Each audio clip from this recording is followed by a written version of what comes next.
Hi, good afternoon. My name's Nate, this is Michelle, and today we're going to talk about networking tips. So for those of you who don't know, Michelle is our Community Outreach Director. A lot of her job entails going to different networking events and meeting people to talk about Ruben Digital. So today I've invited Michelle to talk with you about specifically how to break the ice. Thank you, Nate. I appreciate having the opportunity to share what I've learned. As you know, for me, networking makes me very uncomfortable. Even shooting this video makes me very uncomfortable. I'm sure. But I know practice makes perfect, so this is video one. For me, I found that going into a networking event, my palms get sweaty. I have butterflies that dance in my stomach. They do their own dance party, and sometimes I really pause before I go into a room. However, what has worked for me is a couple of things, but one thing I'd like to talk to you about today and share with everybody else is a compliment.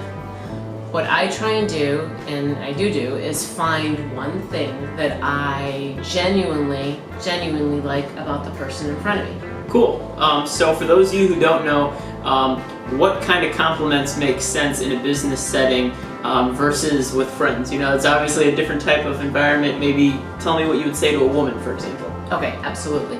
If I meet a woman that I don't know for the first time, I will take a quick glance at her, and if I notice she has a really stylish haircut, I will ask her. I will compliment her first and say, I really like your hairstyle, I feel it flatters you, and then I'll see what she answers. Does she just say thank you? Does she say anything else? If she doesn't, then what it'll prompt me to do is ask her, especially if it's local to my community, well, who does your hair? What salon do you go to?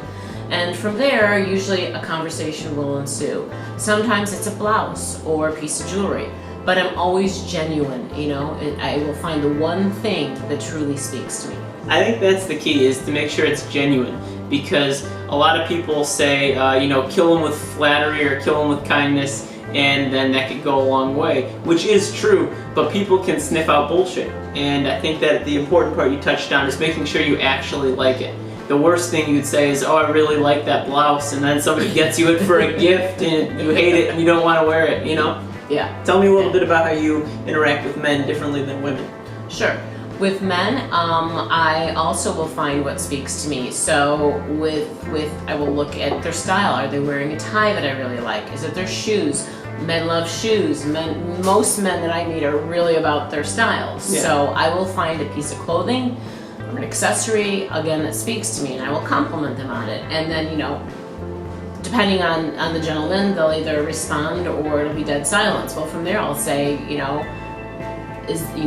who helps you pick out your clothes, or who picked out that tie for you, and we go from there, and we'll make a joke about it, and from there the conversation then naturally does begin to flow, and then we lead into other, a more natural conversation. Sure.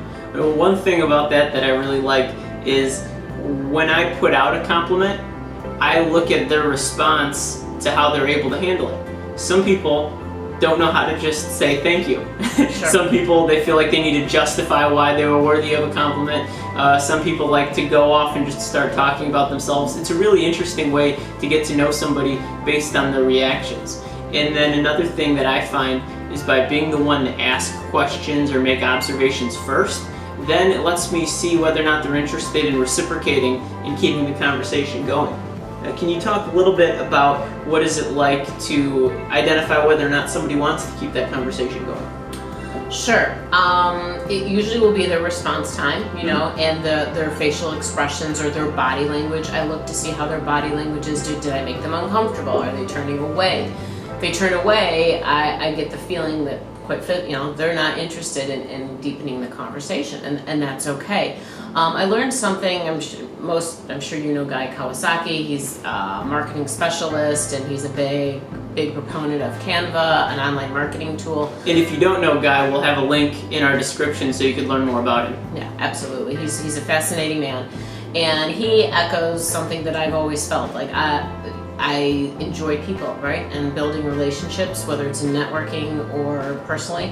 And he says, you want to be the listener. You know, the art is being the greater listener, not trying to get as much in this as I can about our company right away, but it's just listening and getting the other person to talk. So really the art of being a great schmoozer is being a great listener. So that's something that also I keep in mind when I am meeting people in a networking setting. Thank you, Michelle. Just to kind of summarize, I think one of the biggest things is getting the conversation started. A lot of people are afraid to have that conversation, and Michelle just gave you some great tips for how to break the ice and to remember that at the end of the day, the job is to be listening and to learn as much about the person in front of you as possible to see if you could bring them any value. And bringing them value doesn't always have to do with what you offer, but maybe people you know. But we'll save that for a later day. Michelle, I want to thank you for being on the show today. Sure. Cheers. Cheers! Have a great day, everybody. Much love. Adios.